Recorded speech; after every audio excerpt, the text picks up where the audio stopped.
Hi, and welcome to Chatty AF, the Anime Feminist podcast. I'm Caitlin, an editor and contributor for Anime Feminist, as well as my own blog, Heroine Problem. Vrai, Dee, why don't you introduce yourselves? I'm Vrai. I'm an editor and contributor at Anime Feminist. You can find me and links to other things I write on Twitter at WriterVry, or you can follow my other podcast that I co-host at TrashPod. Hi, I'm Dee Hogan, a writer and editor for Anime Feminist, and I have had 2 delicious Free State Oktoberfest beers and in the middle of a very good margarita. I also run the Josei Next Door. You can find me on Twitter at Josei Next Door. Right, so this week we are continuing our group watch of Fushigi Yugi with episodes 35 to 40, also known as the Badlands. It can't hurt me anymore. I've ascended to a higher plane where none of this matters.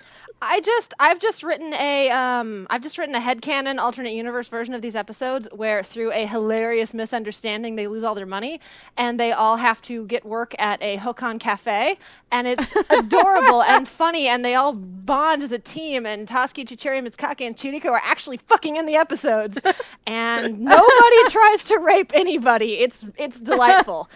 Join me in my headcanon, dear listeners. I want to go to there. Have you ever wondered why people remember Fushigi Yugi as the show where everybody tries to rape the main character? Yes! This is why. All right. Yeah, so yes, this is pretty much universally recognized as the weakest stretch of the show. And unfortunately, I think in a lot of people's minds, it is also the most defining stretch of the show. Why is this the weakest stretch of the show? I want to say it is because literally every source of conflict for these few episodes is rape. Everyone is trying to rape Miaka, and it's in a way that is really it doesn't play it for laughs, but it's really awkward, and there's some decent moments with it, but it's just sort of overdone, and you become kind of numb to it. It becomes almost a parody of itself by the end. It does. By the time you get to the tail end of the last episode here, which I promised you guys, we're like 5 minutes into the next episode, we're out of the Badlands, but we didn't quite end there with this one, because Fushigi Yugi loves to end on cliffhangers. But by the time Tsuboshi shows up and is like, now it's my turn, you're like, oh, fucking course. Like, it's not even, there's no tension or meaning there. It's like when you say a word over and over and over again and it ceases to have any meaning. This character has a dick. A rape attempt is probably coming. Yeah. Yeah, seriously. I guess this is just our plot point now. And it's. Yeah. Which, I mean, it sucks because, I think there's an argument to be made. My argument is basically that none of these episodes needed to exist in the story. I kind of get what they're trying to do in terms of some of Miyaka's character growth. But I think it doesn't advance the plot. No, I think you could just skip them. There's one thing that comes up with the bullshit with Tomo that does end up mattering later, but there are other ways you could have gotten there. And ultimately, you could skip these episodes and it wouldn't really have a bearing on the story. Which is, again, which because you skip these episodes every time you watch the show. Almost every time, yeah, except when I'm watching it with a friend and we can't. And then I'm always surprised that it's actually not as long as it is. Because in my head, I watched this with my friend the first time at 3 a.m. And we were just angry and tired because Tasuki and Chichiri were not on screen. 14, I guess. Probably 13, 14 years old. We did not, I don't think, fully understand the gravity of what was happening. But it was also 3 a.m. Our favorite characters were nowhere to be found. And in my head, this stretch was Miyaka's stuck in Tomo's illusion world for 6 episodes. So I'm always surprised when it's only actually an episode and a half. It feels so long. It feels like it just... I mean, last night I was watching an episode and I'm just checking the timestamp on my Roku, just seriously? I have this much time left? I think it was episode 38 that I was just oh my god. I can confirm can we please get through it? There's the first two, and I think we'll dive into this a little bit because there is some stuff I think we can talk about in terms of some things it does well or some things it's trying to do well, especially in the early going. But it's that later stretch of like 3 episodes where it's just repetitive. It's the same shit you already saw, and you're really tired of seeing these characters suffer for basically no reason. And it's just joyless. Like, the first half of Fushigi Yugi, like, even up to Noriko's death, we talked about last week, and there's a lot of shit in there. There are still these bursts of, like, nice, fun, adventurous type things happening throughout it. My biggest gripe with this arc is I get to the point where I just don't care. Well, okay, what happened, I think, is, like, on top of all this awful, like, overused rape, just melodrama that doesn't advance the plot, the characters are separated. Separated arbitrarily like, and stupidly. Yeah, like, we're not getting that group chemistry that is really what gives the show its charm. Of the show. Like, we talk about Toski and Chichiri in particular a lot, but it really is, like, it's a solid ensemble cast, and without them together, without that sort of interplay between the characters, it loses everything that really just makes it joyful. And this is especially right on the heels of losing Noriko. Yeah. Like, these characters should be coming back together and healing, and we should be seeing them dealing with the tragedy, and we do see that a little bit, but I don't think as much as that warrants. 79 minutes and 46 seconds. That's how long we go. Without any of the other warriors having a line. Oh, I counted.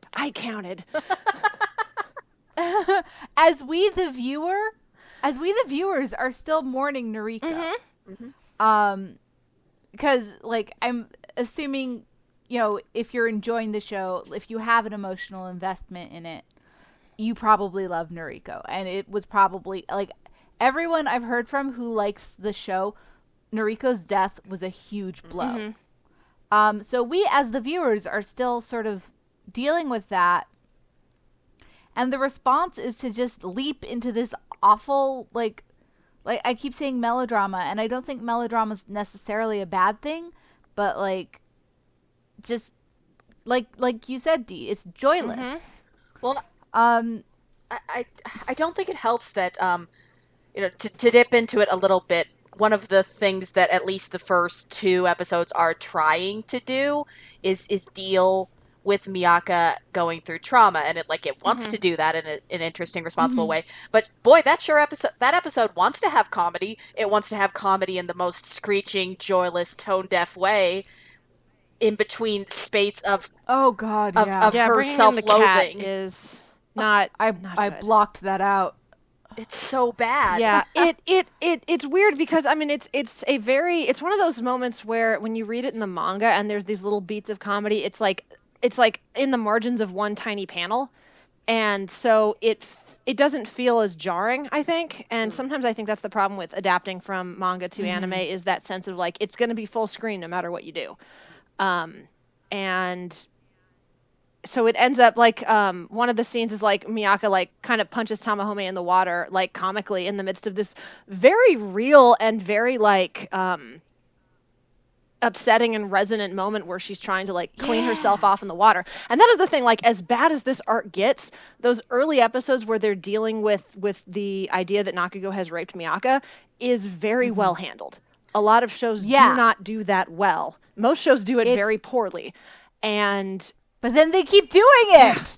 And that's the problem. So it's like, it's very hard to talk about like these early episodes in the vacuum of, wow, this was very good. It was, it was good that you addressed the fact that Miaka feels like she's been like sullied and doesn't deserve to be with Tamahome and wants to get clean again. And then Tamahome is a really good guy and, just tells her like, no, you're fine. It's not your fault. I don't blame you for what happened.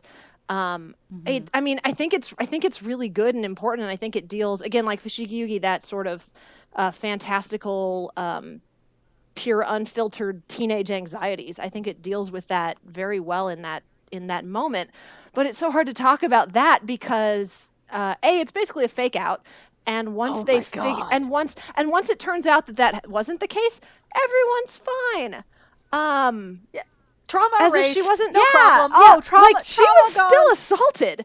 That's not how it works, and it's one of those things where I think if there's a few things, like first of all, if you just cut out the Toma arc entirely, and then if Miaka came to kind of realize that yes, this wasn't my fault, and it is okay for me to still be with Tamahome on her own. I think that fake out would have been like, okay, whatever. But I could have kind of worked with it. But she's still like, I'm never going to be with Tamahome again because of this thing that happened until she finds out that she hasn't actually been raped, and then she's okay. Remember, it's only rape if there was penetration.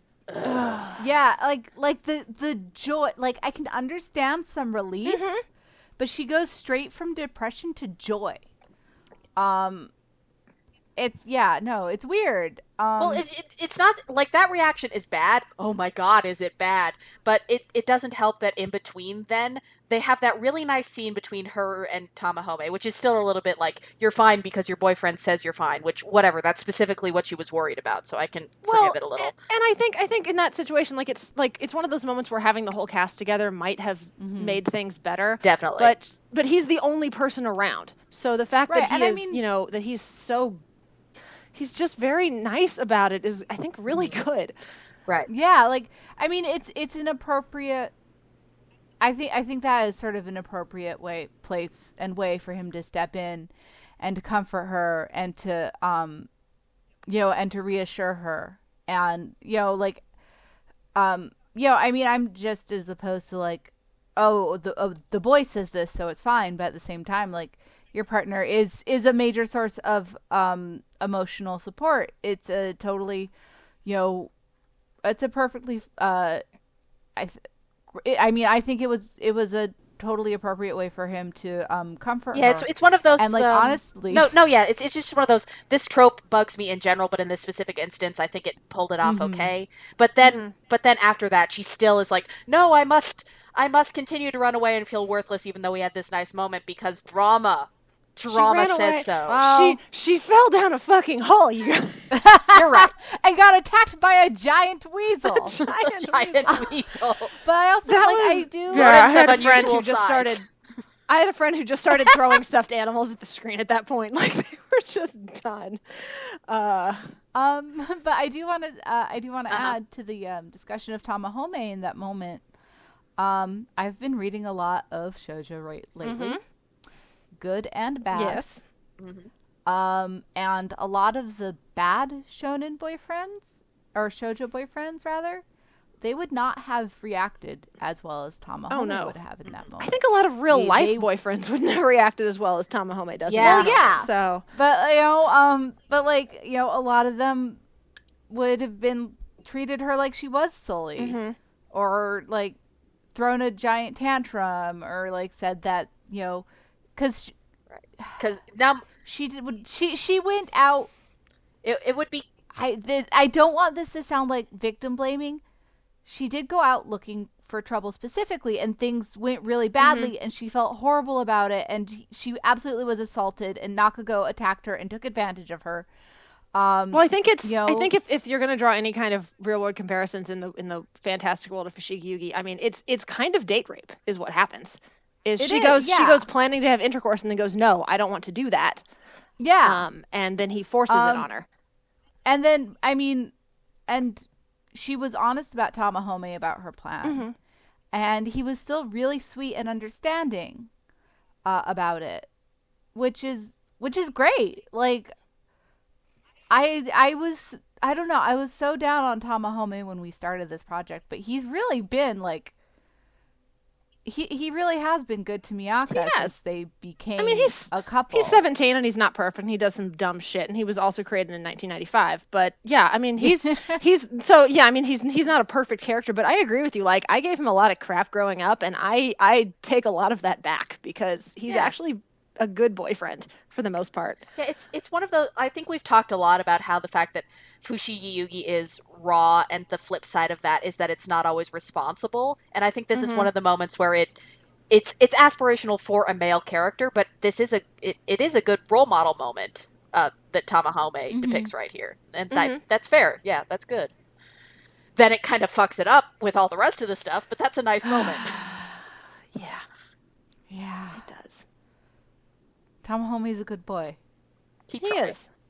He's a good boy. He tried. That's one of the frustrating things about like watching these episodes, especially and kind of comparing it to my early reactions to the show, is I think all the characters, especially on the Suzaku side, are good characters. I think Miaka and Tamahome are good characters.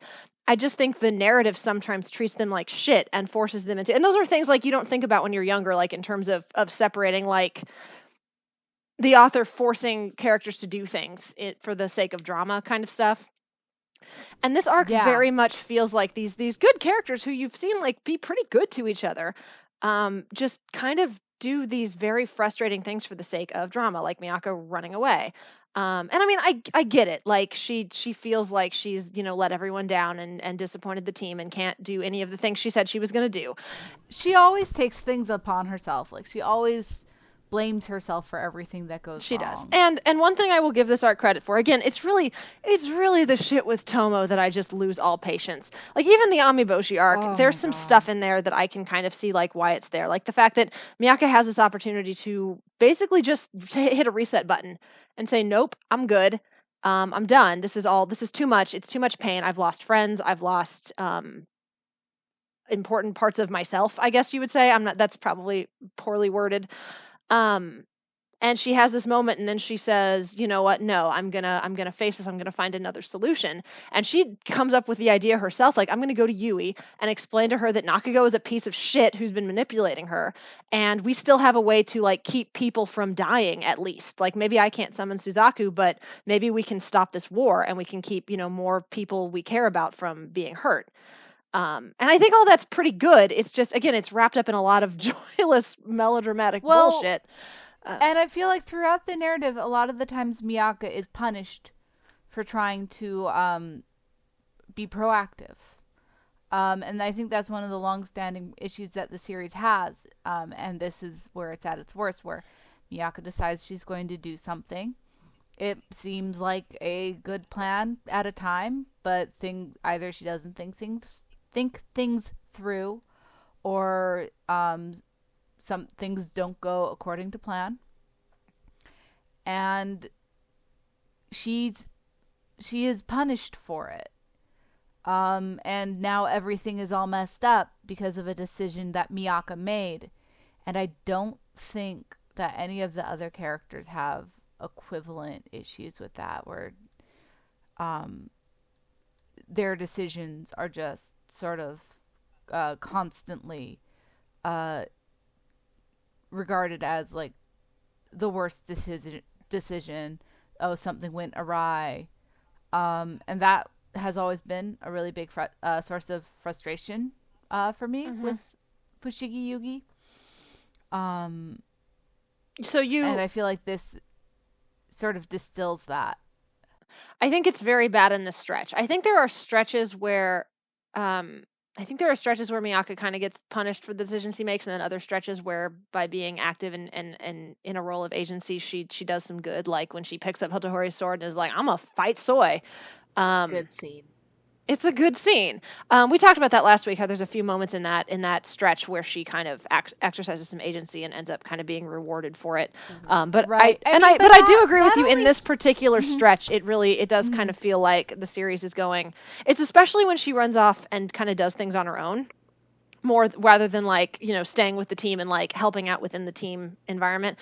And I guess if you squint your eyes, you can kind of look at that as kind of a narrative thread of like, don't feel like you have to take everything on by yourself. You don't have to play the martyr. You can, rely on others at times and, be a member of a group. Right. But because she's the only girl on the team, it comes across as, you dumb girl, you shouldn't try to do anything on your own. Yeah. It can, especially in this arc. Although again, she's on her own and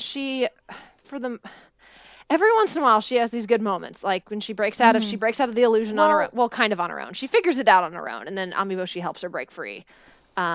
She decides that she's gonna, keep fighting. She has these bursts of good amidst all this unpleasant nonsense, and then of course this stretch of 6 episodes ends with her screaming for Tamahome to help her. Yeah. So I think that tends to happen more when they're in a corner where something kind of convenient has to happen. And Miaka, it happens through Miaka. Yeah. Because Suzaku powers. It's just sort of a low level background. I think it happened most in this stretch, but also like early in the series. Mm-hmm. She does some really just dumb shit, where like going out alone when she knows people are after her life. And at this stuff like that. At this point where you would think maybe she'd still be trying to act on her own, but she'd be smarter about it as opposed to running off into the wilderness, thanks this arc. Yeah. There are moments in this arc where it feels like they're trying to show us that Miaka has grown as a character. Like some of the decisions she personally makes to like turn and fight and keep going and not run away. Whereas in some of the early arcs, like after Noriko died, she kind of had to be dragged back into it. But then at the same time, she continues to make kind of these very rash, poor decisions that you'd think at this point she'd be over a little bit, and she is not. Yeah. It's basically, this is like when she decided she was going to run off and rescue Yui in the beginning of the series. And it didn't work out then. There's a lot of privileges to that, actually. Parallels to that.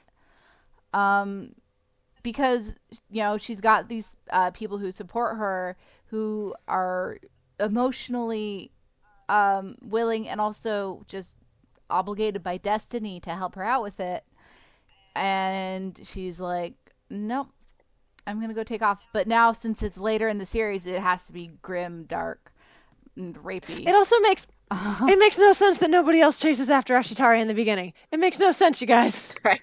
Oh, that chase scene was so good. It's ridiculously animated. Just a bunch of still scenes with that doo music running in the background. But like, Tamahome is a martial artist. Chichiri can fucking teleport. Y'all, Toski's Seishi power is literally speed. Literally, it is speed. It is not the Tessin. That's a whole different thing. It's speed. But for some damn reason, Miyaka's the only one who's like, I'm gonna chase after this wolf. I guess boys aren't really better runner than girls. Sorry, Fushigi Yugi manga. Which, can we talk about the Seiryu 7? Because I wanted to die. Okay. Yeah, we can. Oh okay. my god, yeah, the Seiryu 7. So, as you know, pretty people are good and redeemable. Strange-looking people are not. That's right. For example, Ashitare gets killed very quickly. Fuck Nakago. Because he was... I feel so bad for Ashitare. And I like even Soy in the background is like, dude, that's a bit much. Yeah, Soy... Oh, God. We'll talk about it. Soy. But, Tomo, he's got that funny-looking makeup, and in the dub, at least... Oh, wait. He talks like Riff. Wait, are we gonna do this? If we're gonna do this segment, we should have an introduction. A boop dap doop dap doop da doop da doo da dub tails. A woohoo. A woohoo.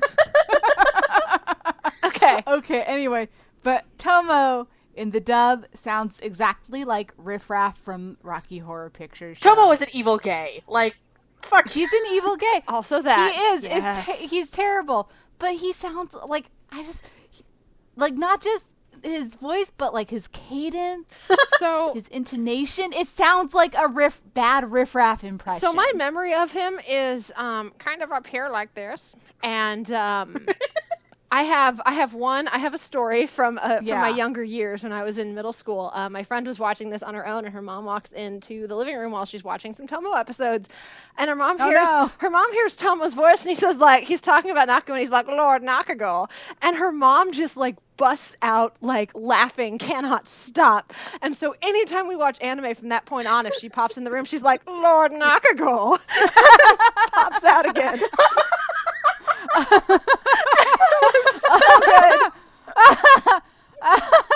Oh, I bet that was really frustrating as a teenager. It was one of those where it was like, well, yeah. I mean, we knew he had a dumb voice. We were aware. But it's like, have you ever seen Rocky Horror Picture Show? It's been a while, but yeah, I'm usually not sober. Yeah, Just, I love Rocky Horror. I have not been sober when I've seen it, but yes, I have seen it.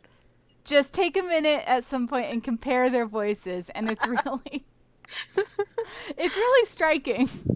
It can't have been unintentional, because dub people are theater people, and theater people all know Rocky Horror Picture Show. Mm-hmm. That is legit. But yeah, Tomo wears funny looking makeup. Tamahome So he gets insults killed. his fashion sense. Yeah, and like Vrai said, It's true. He's an It's evil very gay, rude. and it's so shitty.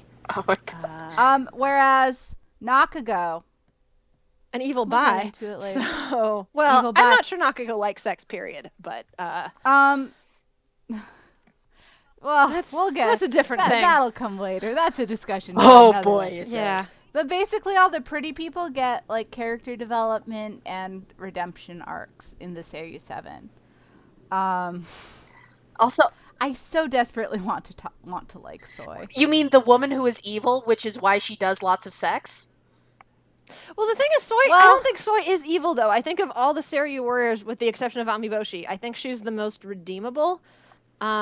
She's still kind of a bad trope in that I think a lot of what she does for the man she loves. Nakago. Oh in yeah, this case, that's why I want to like Soy. yeah.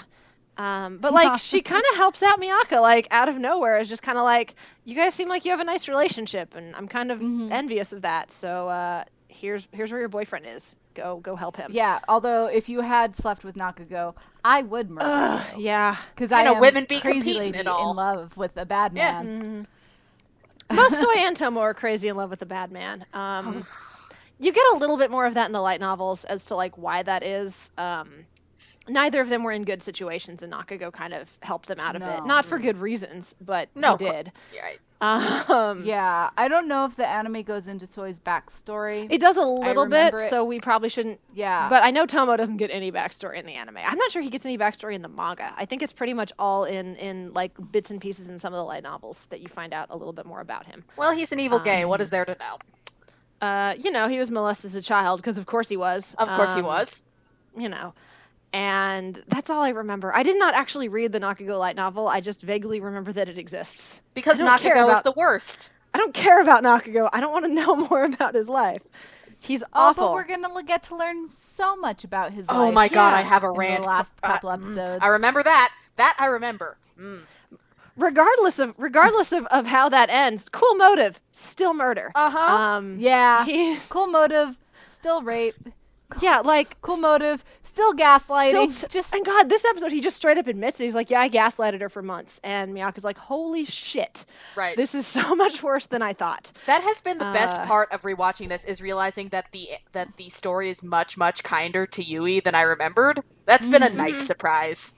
It is, yeah. Yui very much throughout this arc, like Miyaka kind of reaches a point when she's hanging out with Amiboshi where she goes, "I really did not understand what you went through. Like I thought I did, but it didn't."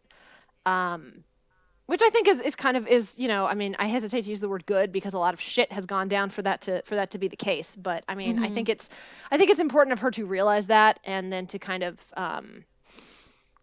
have it's that. a silver lining. Yeah, it's a silver lining.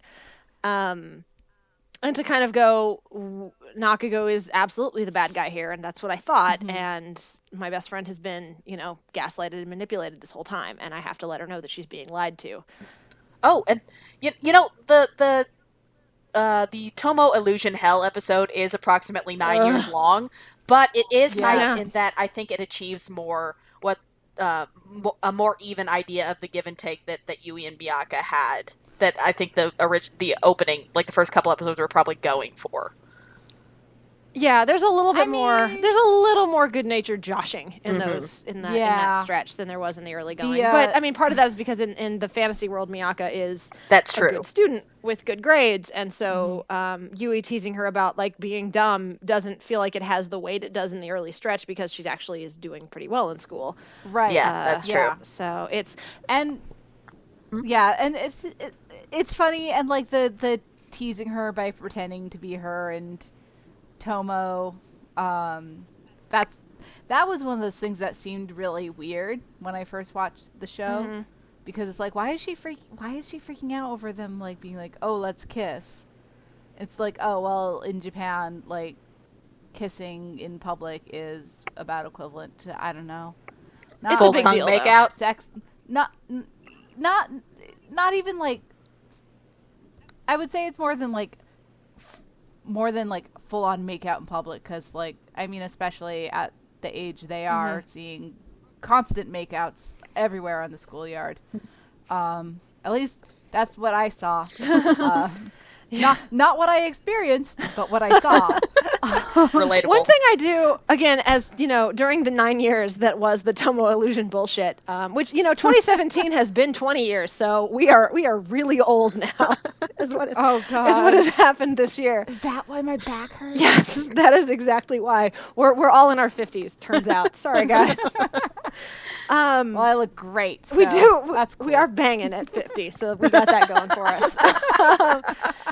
No, one thing I do, during this 9-year episode, there's a couple of things I like about it. I hate using that word. One is that I like that Miaka is a thirsty teenager.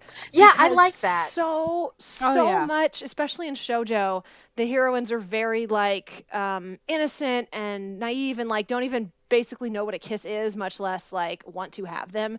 And so the fact that after this guy tells Miaka that he likes her, she's drooling into her cereal is kind of wonderful. And she's let's make out. Yeah, let's do this. Yeah. And he's like, hey, come to my house. And she's like, she's like, okay. oh no, a pervert. Oh no, a pervert. Okay. Okay, yeah. It's one of those things where I'm a little bit of two minds about it, because yes, it's super cool that she is just allowed to thirst relentlessly, but then there's kind of this undercurrent of be careful with your special treasure because the boy might be trying to trick you. Because the boy might be trying to rob you of your ability to summon a god. Right. Which, yeah, but I did like also that she just fucking stabbed him in the forehead. Oh god, yes, That's true. That was good. That was a good ending. In fact, that was badass. No, I wrote, nice job, Miaka, stab his stupid face. Those were my notes for that stretch. That was it. Well, and then the other thing that's kind of neat about that arc, as much as it's terrible, is that it's this kind of reversal from the early episodes where now her real life has kind of become the fantasy. Mm-hmm. And she wants to kind of go back to that. And instead of jumping into the fantasy like she did in the early episodes, she was like, fuck yes, I will summon Suzaku. Let's do this. She sort of recognizes the responsibilities that she needs to take care of and, bust herself out of this fantasy world. So it's kind of going for it, I guess. I think it's important to note that it is the real life is the fantasy, but it is with all of idealized her anxieties. Yeah, it's idealized. It's everything that's making her anxious in the beginning of the series, and is removed. So she doesn't need the universe of the four gods because she doesn't have to deal with all of that. Yeah. Well, that's kind of what the universe of the four gods was at the beginning too. Was it was like, oh hey, all those anxieties you had, they gone. Be a priestess. Have some hot dudes fawn over you. Have fun. And then it did not quite go that direction. Sorry, because it's me. Can I talk about the visual novel a little bit? Of course, I love this part of the show. Always. Okay, so I don't think I actually got a chance to mention this last week, but you can play the visual novel in such a way that Noriko doesn't die, so that's great. You can, in fact, it's super fun. You can decide to go up the mountain with your whole team. And then Ashitari shows up, and just all your words just beat the shit out of him. It's it's amazing. Oh, so good. Yeah, and Noriko gets the finishing blow, which is nice. But they all Ashitari shows up, I'm gonna take the Shinzo, and they're all lol, and then just beat the shit out of him. And that's that. That what that is? That's fan service. A little bit, yeah. Well, that is. And it's making character decisions that affect the story. Because if you go up the mountain with anybody but Noriko, then Noriko dies. And if you go up the mountain with Noriko, but you don't have a certain amount of like points, Noriko dies. But if you all go up together, it's ass-kicking time. I'll take it. Give me this visual novel. Make it better. Hell yeah. Let's do it. Let's go. Let's play it all together. Let's all hang out on each other's couches and play it. I mean, I've done already. I'll do it again. Why not? I've done it twice. I've done it. Anyway, the other thing is you get to Seiryu and it's still a bunch of bullshit, but there is 100% less attempted rape, which is great. And then the stuff with Tomo is he just traps you in this world to, I guess, keep you there until you starve to death. But there's none of the creepy I'm going to assault you a lot. So it's nice. I appreciated that about the visual novel, but I did have to translate math problems, so I'm also angry at it. Oh, yeah, God. I mean, when I say that, beating up Ashitare and having everyone survive fan service. I mean, it's like it's like cathartic because you're like I said, if you're emotionally invested in this series, you probably love Noriko because Noriko is great. Best character, yes. So it's probably like it's just a moment of feeling powerful. Like I can save Noriko. I can stop Noriko from dying. So yeah, that's cool. It's very nice. It is kind of fan service. There's a few other moments in the game where you can. Well, I mentioned earlier that you can keep Amiiboshi from falling in the river, which is also nice. And then Tamahome is dead, doesn't have to die. Hooray. So the trick is save everybody, but don't date Noriko, so you don't have to experience all of that bullshit, and everybody wins. Yeah, and I have not played the entirety of Noriko's route, so I don't know how that resolves itself. But but if you don't play that route, then Noriko is a gender fluid and/or trans character, and that's it. It's great. Yay! They're wonderful. They have a wonderful back and forth relationship with Tamahome and Toski, which Tamahome is. I warmed up to Tamahome while playing that game because of the relationship he has with some of the side characters. And there's more, like, my biggest gripe with him in the anime is that once you find out he has a family, he's kind of perfect. Like, it's like, oh, that's why he wanted money. I guess he's perfect now. And, like, in the visual novel, they still do some kind of fun stuff with him. Like, his big thing is he kind of wants to be the team leader. And he kind of has a crush on the protagonist, like, even if you don't play his route. So Noriko and Toski just give him shit about that all the time. Oh, this sounds amazing. And it's kind of great. God. Like when you're in the Toron, the capital city of Hokan, and you are gonna go out and like look for stuff. And Tamahome's like, well, I guess I'll come with you to make sure you don't get into any trouble because you're kind of a danger magnet. And Noriko and Toski are like, oh ho, look at him signing him up to hang out with the priestess, you big kiss up. And they kind of like talk you into like, well, you should pick one other person to go with you. And Toski and Noriko both really want to be the person who goes with you. And you can pick one other character and you get like points or whatever. But it's little moments like that. When you're heading up Mount Black, all three of them start giving each other shit because you can't find the entrance to the Genbu like grotto. Like none of you can track it down. And so they're like, Toski, you're a mountain bandit. This should be like your area. And Toski's like, well, Noriko, what's wrong with your women's intuition? Is it like broken?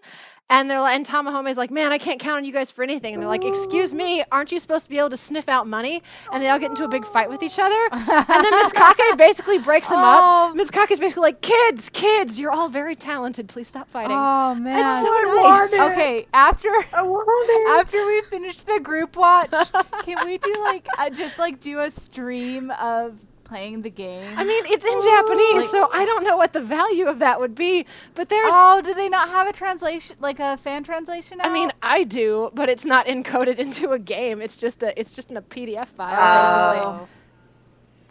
All right, who knows how to code? Worth looking into. Not me. I have the translation, folks, if you want to code it. I haven't translated all the routes, though. Just Toski and Chichiri's, predictably. I'm shocked. And you didn't do Hotohori's? Because I had a friend helping me out. No, Hotohori is a piece of shit to translate, and I hate him. You could have just said he's a piece of shit. Full stop. Toski's Kansai accent is less frustrating than Hotohori's stick up his ass. Well, that's because Kansai accents are great. They are great. I actually I understand the Kansai accent pretty well. Humble brag. Because I lived in Kansai. Oh yeah, no, that would give it to you for sure. Yeah, we're just dreaming about it extra hard this week because we want to forget about the things we've watched because they were bad. Yeah, I know we went off on a little bit of a tangent there, but I wanted to talk about the universe where it wasn't just a constant melodramatic rape fest. So I'm glad that exists in the universe. Also, the fact that we reach a point during this arc where the fact that Amiiboshi is living with two people who tried to drug him to replace their dead son, that doesn't even ping on the weirdness radar. That's a good point. I had a friend point that out, like we're watching, and he was like, they're kind of a creepy couple when you think about it. I was like, damn, you're right. Don't worry, Miaka, you'll be very happy as his wife once we force you to forget your entire life before this. Yeah, the mom panics and is like, I think the best thing to do here would just be to drug you, and that's not okay, lady. Definitely not okay. But we're so far gone into the Badlands that it doesn't matter. None of this matters. It's one of the least weird things that happens during that arc. You know what else isn't as weird as it should be? The twincest. A little bit of twincest. God. There is some twins kissing, kind of. I mean, kind of. But yeah. It is transferring liquid from mouth to mouth, which is not enough of a kiss, I think, for it to actually register as incest, but enough for all the incest fangirls to be like, ooh, they look the same. Well, it's sexy. I'm sorry, that was mean. I shouldn't talk like that. I'm just twincest. It's a big no for me. It's a little squicky, yeah. Yeah. It's there's definitely some art out there that's a bit suggestive. I was about to say, by Watase herself. So they're playing this up themselves. A little bit, yeah. They are. Well, and Miaka even says at one point when she wakes up, she's like, "It's like a love scene, but with all the same faces," which is a pretty good line, actually. Yeah, that was. Oh man, that was. Miaka. She tries. Again, I think the story is shit to her in this arc, but I am surprised at how much I still kind of like her. Like I thought that would go away at some point, but she's 15 and she's doing her best. She try. She does, and I mostly understand the things she does, even if she does fall down a fucking hole every so often. And then Tamahome falls down the fucking hole because apparently this land is full of fucking plot holes. Literally. I think they're on the edge of like, I think there's supposed to be like a cliff face in this desert area that they're in, and they keep falling off this same fucking cliff face. Nobody taught them how to do a spot check. Well, then at the very end of this stretch, Miyaka's like, I will throw myself into that hole. And I'm like, you should, Miaka, you'll be fine. If this arc has taught me anything, it's that falling into holes, you're fine. Light bruising. So, Dee, I can hear the ice cubes in your glass clinking. Yes. I'm the only person who watched these episodes with no alcoholic help. Well, good for you. I should like send you a sticker. I mean, I'm not or something. saying that to brag, but just to be like, sometimes a lot of people need chemicals. If I had the window of opportunity to watch them drunk, I would have, but I was mostly drinking them like, I don't know, cramming them in after a long work day before going out to do something life related. Like Jared's grandparents are here. I can't get drunk before I go see Jared's grandparents. That's fair. You probably shouldn't. You probably shouldn't do that. I am proud of you for getting through these. So I'm more envious than anything else. It's here's the thing though. They're still not good episodes. Also, it doesn't matter. We're grasping at straws for what to talk about. We watched 6 episodes that were 6 years long. Well, oh my god! Well, it's just they get so repetitive. There's not a lot to talk about. Like you get to again the early stuff. There's some things we can discuss, and then it's basically that over and over and over again. And there's no point for these episodes because the few things they kind of do in terms of like developing like Miyaka's character, I guess, are things that you basically had already done up to this point. But so we don't need this. So we could easily skip the desert episodes, which it's great that the episodes that are like so dry for content and enjoyment are literally taking place in the desert. But you could skip them, and I really don't think it would change the story much. There's one kind of plot nugget that gets dropped later that will be relevant, and that's about it. You know who I'm really jealous of? Keisuke. Keisuke slept through this whole arc. Oh yes. God. Tetsuya, good boy Keisuke, Tetsuya, good boy Tetsuya. Good friend that he is like, I'm just not going to tell him what's going on in these chapters. You go back to sleep, buddy. And I'm like, I wish I could also go back to sleep, Keisuke. also, Keisuke has that one line defending Yugi where she's like, she's been to a lot, okay? And I'm like, oh, you are a good boy. Yes! Oh my god, that was Tetsuya, actually really sweet. Yeah, Tetsuya comes in without any real context. Is like, why is Yui such a jerk? And Keisuke's like, dude, seriously. Keisuke's such a good boy. He is. Keisuke's a very good brother. And Tetsuya is alright too. Like, he's still a non-entity, but he does save Keisuke from having to read about all these men trying to rape his sister. Yeah. Okay, that's a good thing. No, those two did like they didn't do much, but they did like they brought some joy to these episodes. A little bit, yeah. Because I enjoy them. And I do have a question. Forward progression with them. They are going someplace to investigate whatever happened with the Genbu priestess.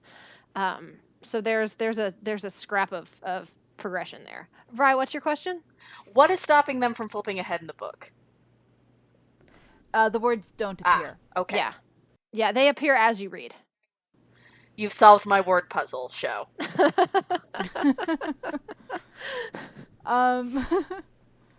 Yeah, and so I do have a philosophical question. Go on. Okay.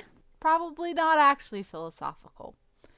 But, so the show made a big plot point out of Miaka's virginity. It was emphasized earlier. I don't know if it was done with this arc in mind.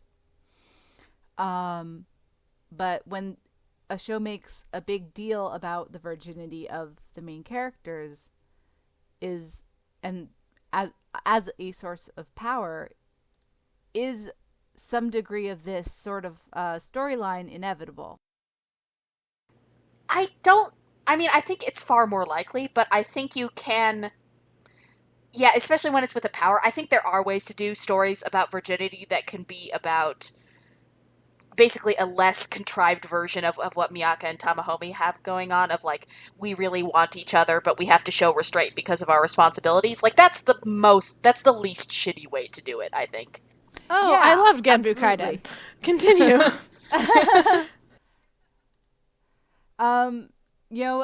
But like, yeah, like the way it was set up, it does. I am not defending this in any way. I think this arc is terrible. But it does feel like a natural progression from what the show was setting up. Oh, it is a perfectly logical tactical move on the part of the Seiryu warriors, but all this says to me is, we should abolish stories where virginity is a source of specifically a female character's power. We should do that. Yeah, no, that is true. Like, it never leads to good things. Like, it just sort of continues that sort of crappy cultural upholding of virginity. Even if it is historically accurate or whatever for, can't have sex if you're going to deal with the gods because the gods are grossed out by body fluids. At least this episode is mercifully brief in doing the bullshit where Tamahome and Nakago have a dick-waving contest over Miaka, who is an object between them. Like, that goes away quickly, thankfully. Yeah, that's true. Does it come back? Yeah. I don't think Tamahome... I don't think that's the way Tamahome sees it at all. No, like, I don't know. I think the fact that his first reaction to all of this was, I need to be there to support and make sure Miyaka's okay, is really important, because it wasn't like a, how dare he touch my woman, I'm gonna go kick his ass. Like, that was not his first thought. It's like, oh my god, he hurt her. Right. I need to make sure she's the fact okay. that he prioritizes her is real good. It's one of those things where, like, you did a better version of the thing, but you still kind of fell into the thing for a minute there. Yeah. And certainly Nakago is angling for that. Nakago treats everyone like objects, for sure. Mm-hmm. Oh, yeah. I think it does show a degree of character growth for Tamahome, because early in the show, there was a whole lot of dick waving. Mm-hmm. That's true. He and Hotohori were just, like, waving each other's dicks at each other constantly. I like the image of them waving each other's dicks at each other, Caitlin. I mean, have you forgotten the blood threesome already so soon? I think that got a little slash a little faster than maybe you expected. Oh, I'm sure there's a lot of that out there. Oh, I'm sure. But like, yeah, Tamahome and Hotohori Tamahome was really, insecure.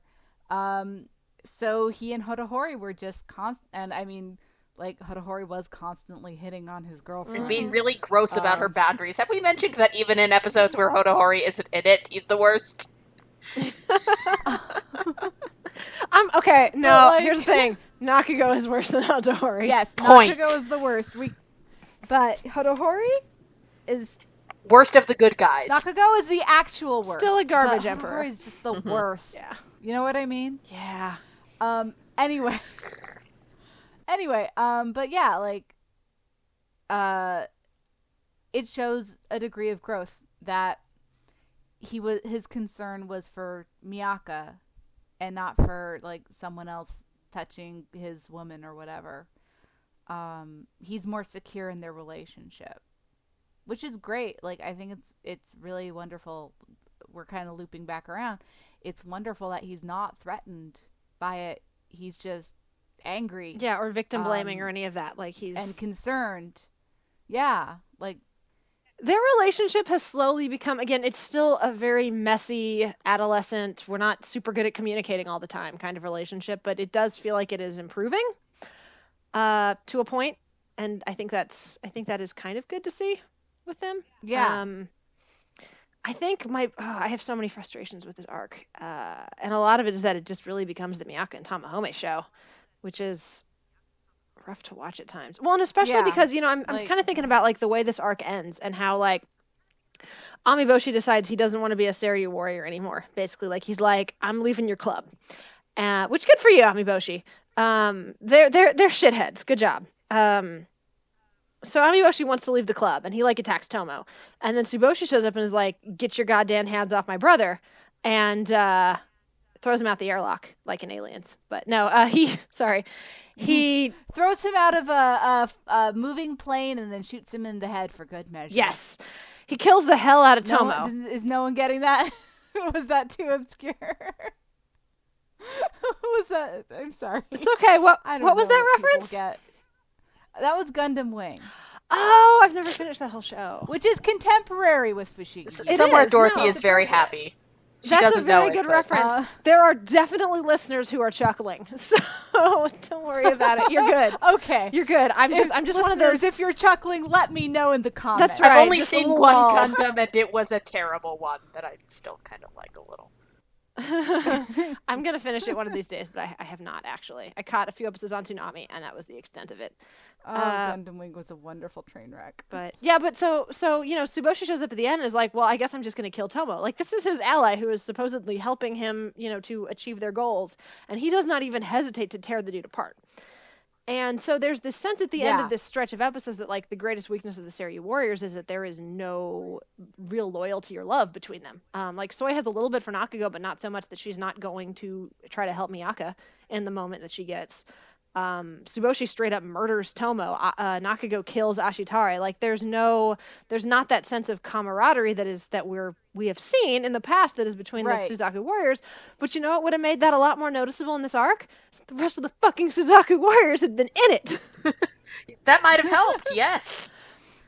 Also, maybe they could have been doing a thing. And here's the thing: like, if you wanna trap them in an illusion in a desert world, and like if you want to separate Miaka and like say like, what does Miaka do when she's alone and she doesn't have her warriors around to like constantly protect her and support her? Okay, I get it. If you want to do the same thing with Tamahome, fine. Okay, I get it.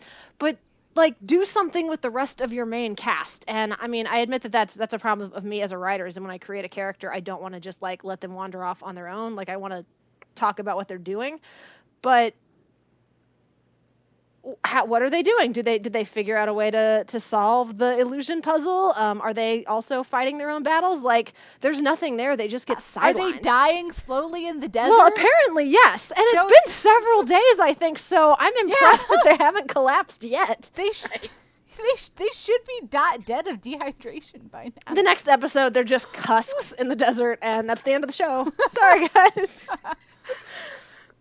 I'm kidding. I mean, Miaka can still get the Shinzo with Tamahome. You can. You don't need all the warriors. We do know that. That would be unfun. That is not what happens. Don't worry, folks. They're still alive, I promise. God, I don't even remember how they get out of that one. They don't really. Yeah. I mean, spoiler alert. It's fine. It's better now. When Tomo dies, his illusions fail. That is how that arc ends. Like, that's it. Oh. And it breaks, and they're all like, well, we feel like assholes, and then that's pretty much it. Which they Let us never speak of this again. They're so useless during this stretch, and it's 100% just the narrative needs to sideline them. Like, it's not that they're actually useless characters, because they aren't. We've seen them be cool in previous arcs. It's just that the narrative is like, no, we don't need you involved in this storyline, so you're going to be useless and stupid for a little while.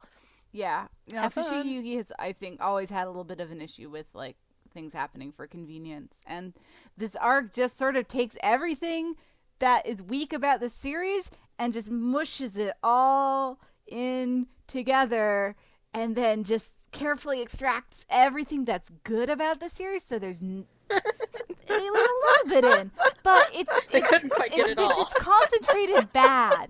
It's just concentrated bad. It's very frustrating and unfun. It is just not fun, and that's the thing. Like, even when the episodes have been messy in the past, they've been kind of fun. You could kind of get into the big melodramatic adventure of these characters, you know, running around and finding each other and getting into scrapes, and it's just not fun. You just want it to be over. And thankfully it is. We made it. We made it, you guys. We did it. We survived. We made it through the desert. Yay.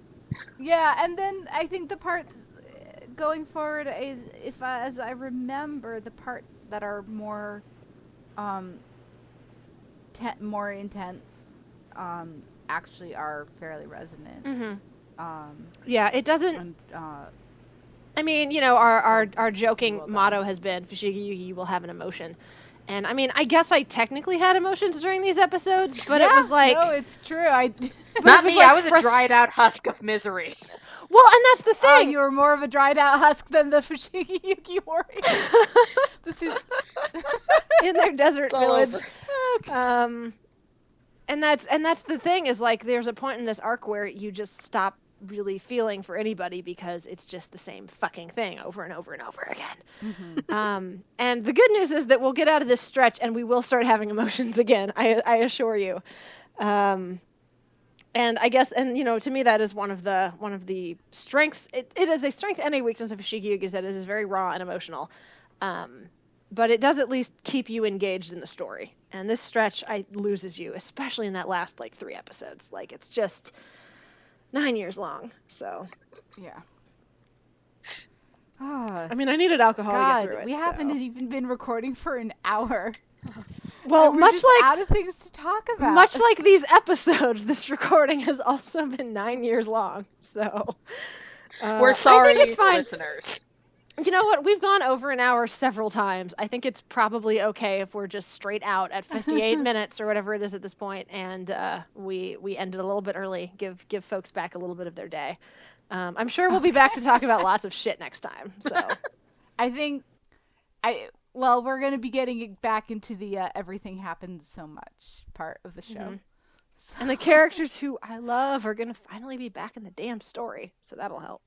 Yay. Okay. All right. Let's wrap this up then. Good call.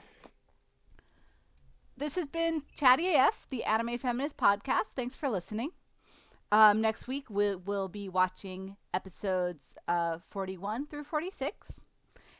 And if you like listening, enjoyed this podcast, please tell all your friends, every single one of them, even the ones who hate anime, and ask them to donate to our Patreon because it really goes a long way towards making our site sustainable. We're really devoted to making sure all of the writers and all of the editors get paid without resorting to advertising. So donate to Patreon, like and review us on iTunes. Is that it? Is that all I have to do? Well, I mean, I guess you could tell them where they could find more of our shit if you want to. Oh, yes. It's been a long 6 years. It has been. You can find us on www.animefeminist.com and also on Twitter as @animefeminist. Our Patreon is AniFem. And we also have a Tumblr at animefeminist.tumblr.com, I believe. Yep. Yes. All right. Thanks for bearing with us through this very interesting episode. And we'll see you again next week. Thanks. Don't fall into any holes, folks. Don't fall into any holes. And feel lots of emotions. Indeed.